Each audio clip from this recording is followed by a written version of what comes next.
Mesdames, Messieurs, bonjour. Bienvenue les amis sur un autre épisode de JCK au quotidien, croisade mondiale avec Koumoui. Et dans cette émission, nous revisitons les actes de miséricorde et de puissance de Dieu lors des croisades mondiales. L'évangéliste international que Dieu utilise est le pasteur Dr. William F. Koumoui, qui exerce son ministère depuis près de 40 ans. Et ce ministère a touché de nombreuses vies à travers le monde. Aujourd'hui, nous examinons le besoin de la rédemption. En effet, l'homme par nature est asservi, il est capturé et enchaîné dans la prison de l'isolement spirituel, de l'aliénation, du péché et de la mort. C'est l'histoire de toute l'humanité. En réalité, c'est notre histoire. Souffrir, mais ne pas vouloir changer. Pécher, mais ne pas vouloir se repentir. Écoutez le pasteur W. F. Koumoui qui nous ouvre les pages des Écritures et nous montre une issue de secours et la porte de la vie éternelle. Dieu agit selon son emploi du temps. Et quand le moment était venu pour que Christ vienne en son temps, cela a été fait. Romains 5, verset 6. Et dit, car lorsque nous étions encore sans force, voyez cela, Christ au temps marqué, au moment approprié, au moment marqué, au temps marqué, Christ est mort pour des impies. Nous étions donc tous impies. Verset 8. Verset 8. Mais Dieu prouve son amour envers nous en ce que lorsque nous étions encore des pécheurs, il savait que nous ne serions pas autre chose que pécheurs. Nous ne pourrons pas nous polir, ne pourrons pas nous recréer. Romains 3, 23, il nous dit, car tous ont péché et sont privés de la gloire de Dieu. Verset 24, et ils sont gratuitement justifiés, gratuitement, ne payons rien, ni pas nos larmes. Nous ne payons pas pour le salut. Ils sont gratuitement justifiés par sa grâce, par le moyen de la rédemption qui est en Jésus-Christ. Verset 25, c'est lui que Dieu a destiné par son sang à être, pour ceux qui croiraient, victime propitiatoire. Il a fait. Tout ce dont nous avons besoin pour le salut est fait. 1 Jean 2, verset 1. Petits enfants, je vous écris ces choses afin que vous ne péchiez point. Il y a des gens qui planifient leur vie sur la base du péché. Il y a des gens qui pensent qu'ils comprennent la grâce sur la base du péché. Ils disent, oh grâce, grâce, la grâce de Dieu. Oh grâce abondante, grâce merveilleuse. Et quand ils parlent comme ça, quand ils pensent de cette manière, ils pensent que le péché sera toujours là et la grâce va venir. La grâce va venir, la grâce va venir. Plus je pêche, plus il pêche, plus la grâce de Dieu sera manifestée. Ça, c'est erroné. Ça, c'est la mauvaise interprétation. Ça, c'est déplacer la grâce de Dieu.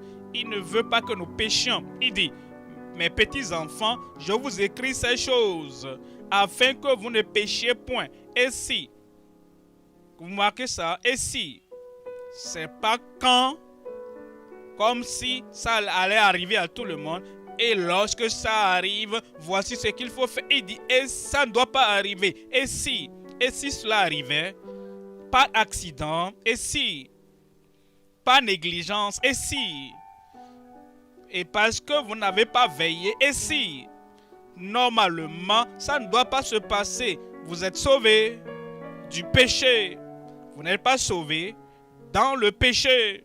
Nous sommes sauvés du péché pour que vous ne péchiez point.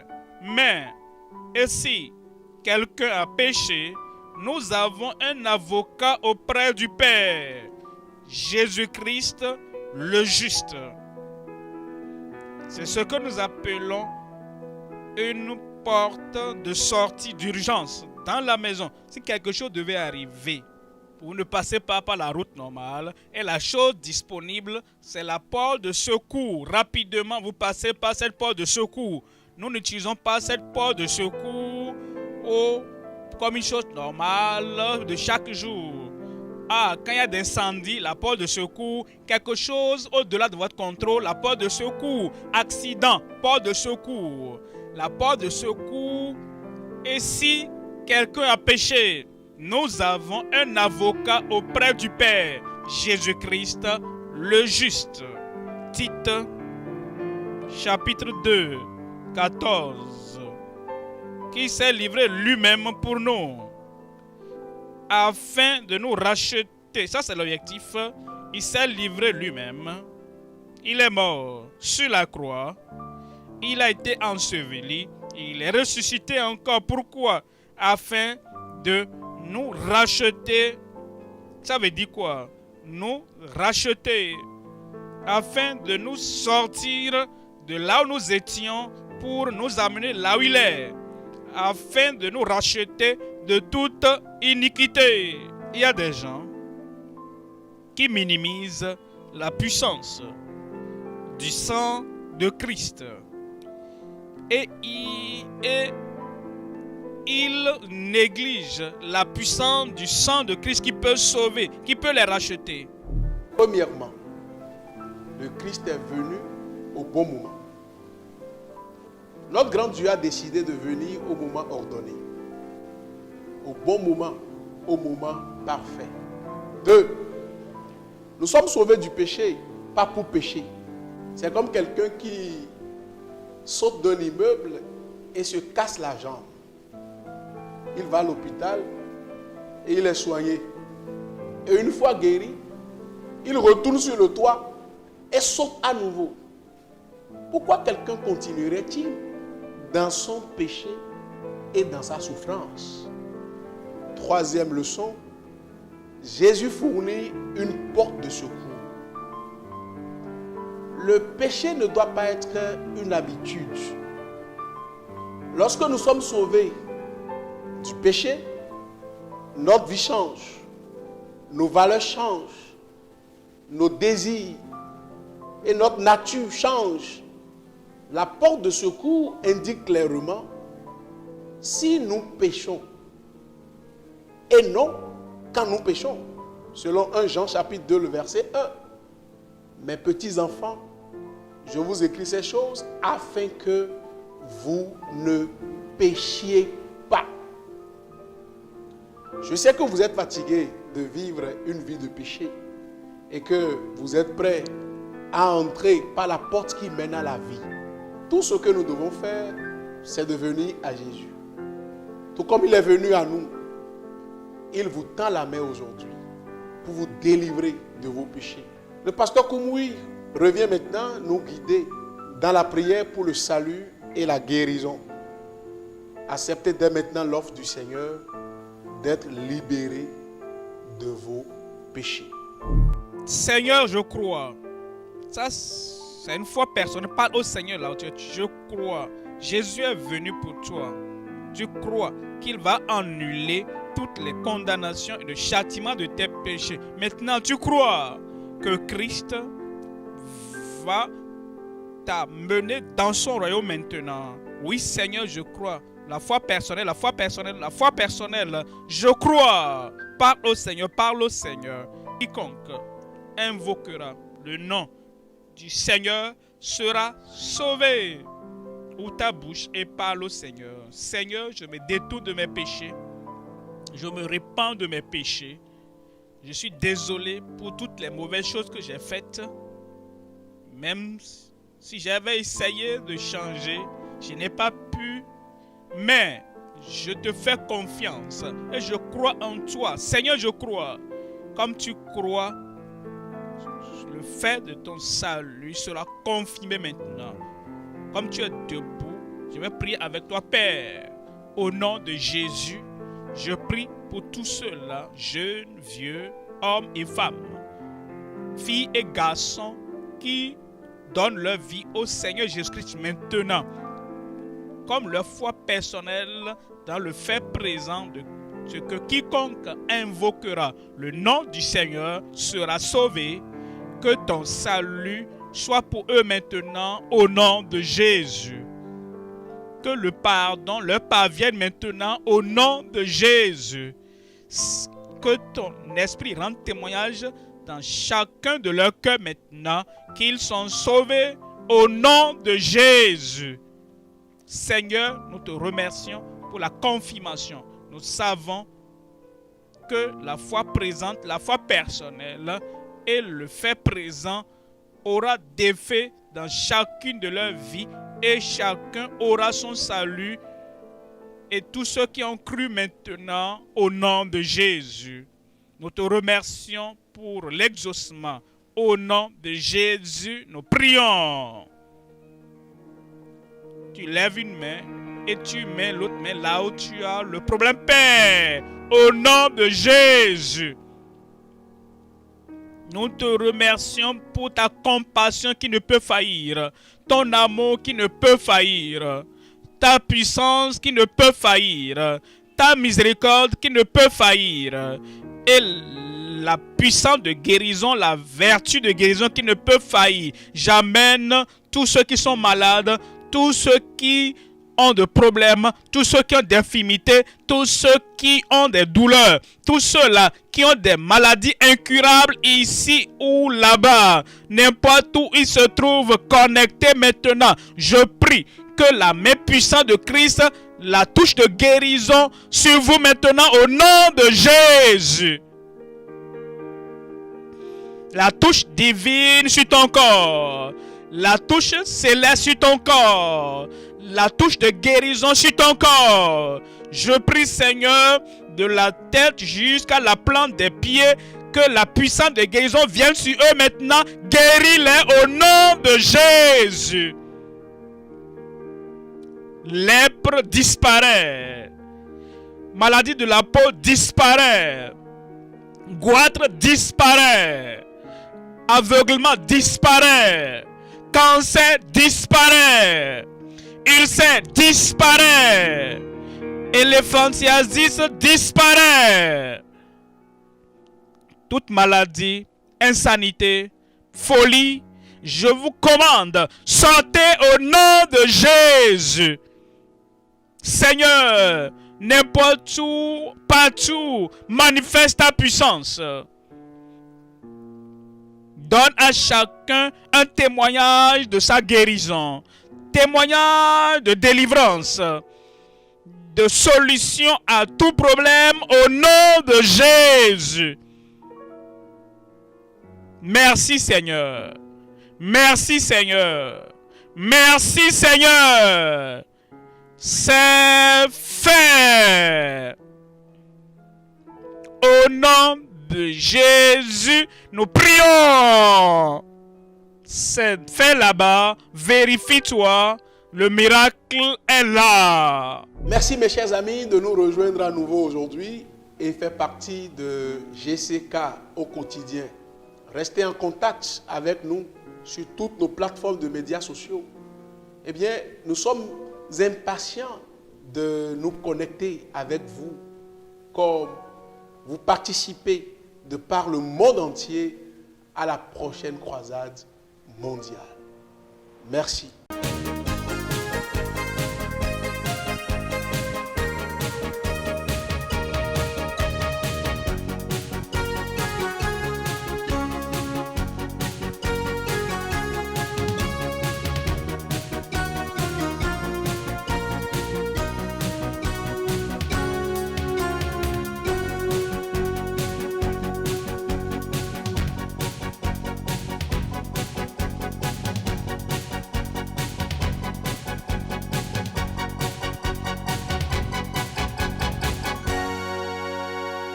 Gloire à Dieu. Nous bénissons le Seigneur pour sa fidélité et merci pour votre présence à cette émission. Baissons la tête, s'il vous plaît, pour la prière. Éternel notre Dieu, je bénis ton nom, je célèbre ton nom parce que tu es grand. Il n'y a point de Dieu comme toi, un Dieu souverain qui fait les choses comme tu l'as résolu, sans besoin de conseil d'un homme. Oh, je prie, Seigneur, que tu amènes beaucoup de gens, la multitude, à comprendre que tu es Dieu et que tu n'as besoin de conseil de personne. Éternel, conduis-nous dans ta loi parfaite et éclaire les uns, éclaire les autres. Père, merci pour la réponse. Au nom de Jésus, nous avons prié. Amen. Je vous souhaite la bienvenue à cette émission. Nous considérons l'appel pathétique et passionné de Christ avant la fin fatidique. Donc, il y a l'appel pathétique et passionné. Christ appelle les hommes, il appelle les enfants, il appelle les jeunes, il appelle les femmes à écouter ses instructions. Alors, qu'est-ce que Dieu dit? Ézéchiel, chapitre 18, verset 23, il dit là-bas, alors, ce que je désire, est-ce que le méchant meure, dit le Seigneur, l'Éternel, n'est-ce pas qu'il change de conduite et qu'il vive? Voilà le plan de Dieu, le pourquoi la parole de Dieu est proclamée, le pourquoi Christ est mort à la croix et le pourquoi Christ revient bientôt.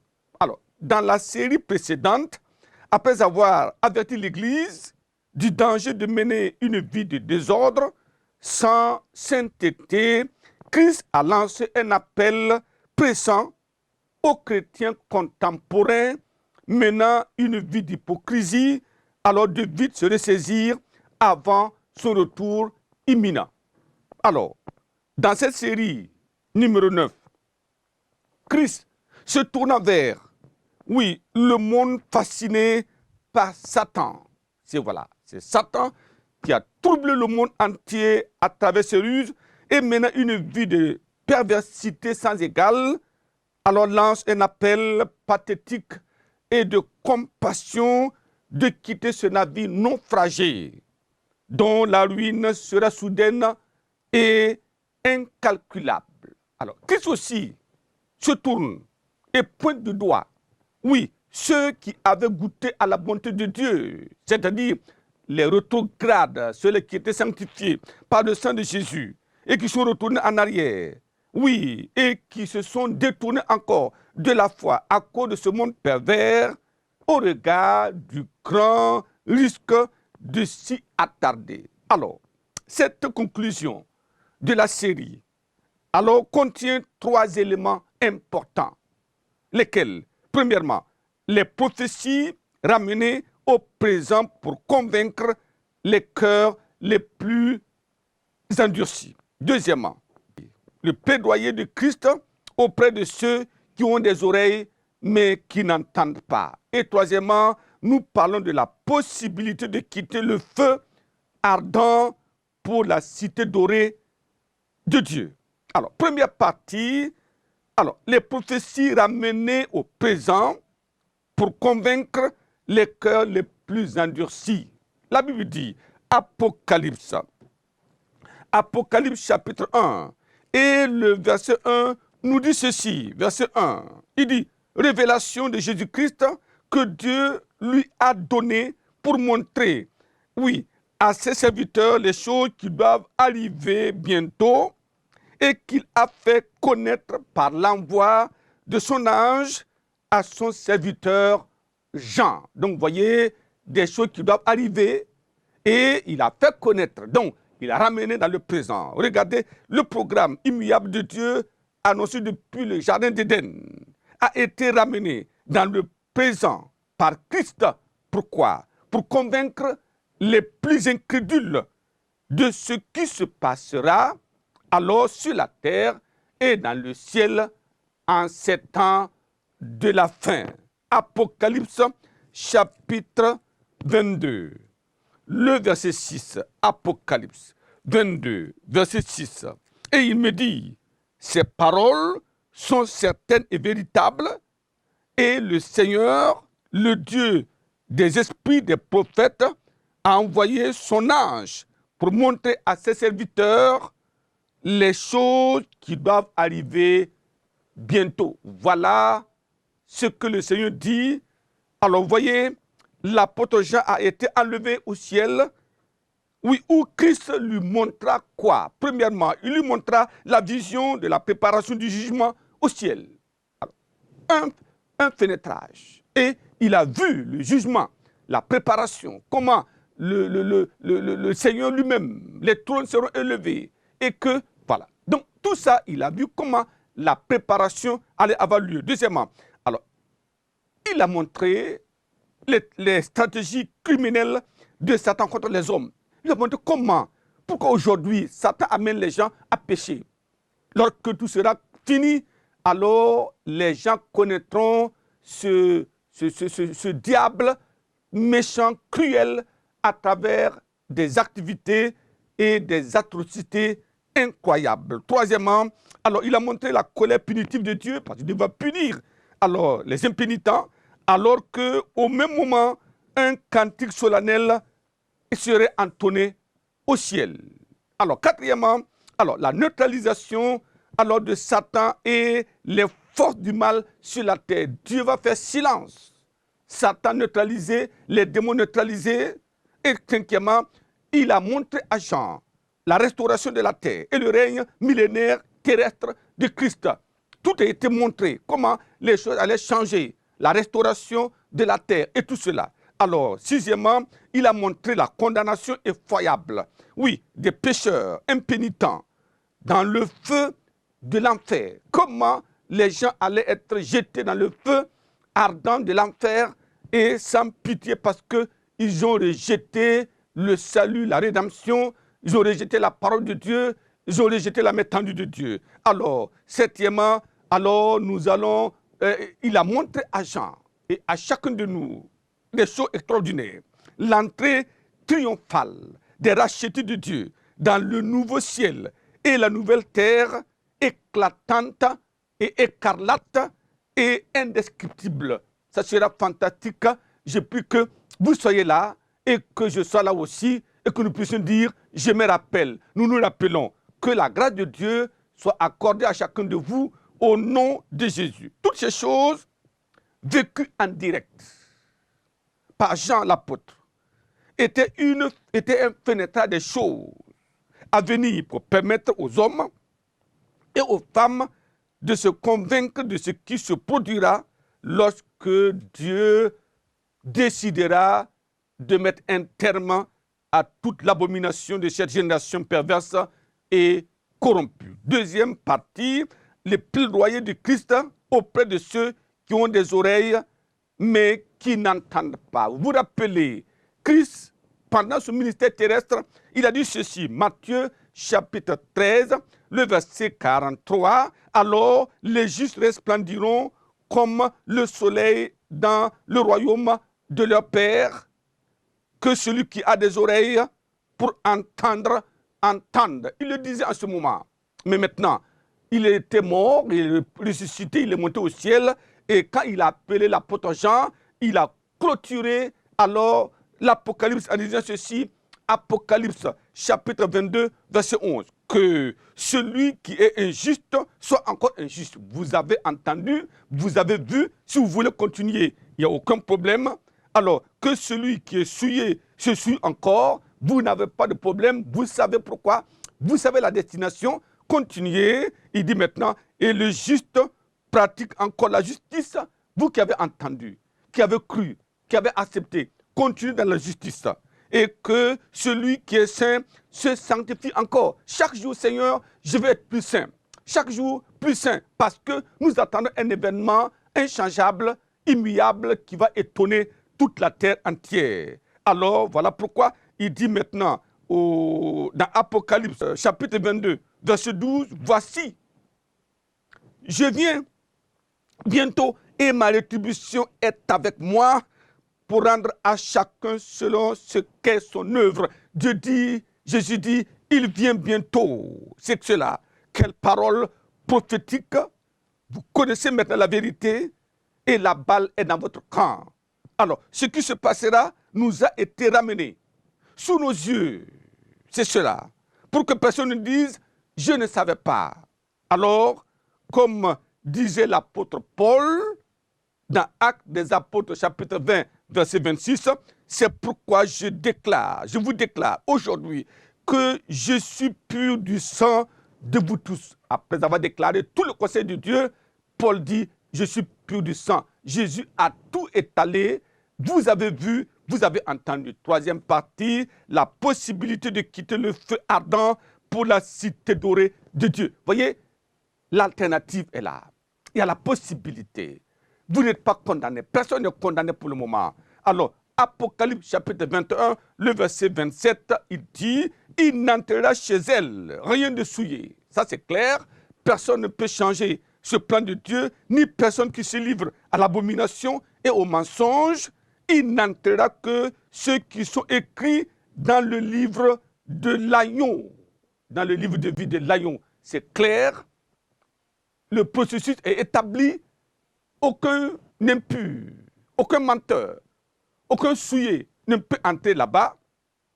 Et maintenant, il dit, au chapitre 22, verset 14, heureux. Voyez, il y a la possibilité. Heureux ceux qui lavent leur robe afin d'avoir droit à l'arbre de vie et d'entrer par les portes dans la ville. Il dit maintenant, il y a encore la possibilité. Christ a la main tendue. Le ciel est ouvert. Il dit, il y a la possibilité. Lavez votre robe, allez au calvaire, implorez la miséricorde de Dieu. Dites à Dieu, j'ai péché, j'ai menti, j'ai volé, j'ai forniqué, je suis impudique. Seigneur, aide-moi, je suis dans la corruption. Et Dieu veut encore laver. Il dit, si vous allez, vos robes seront lavées et devenues blancs comme la neige.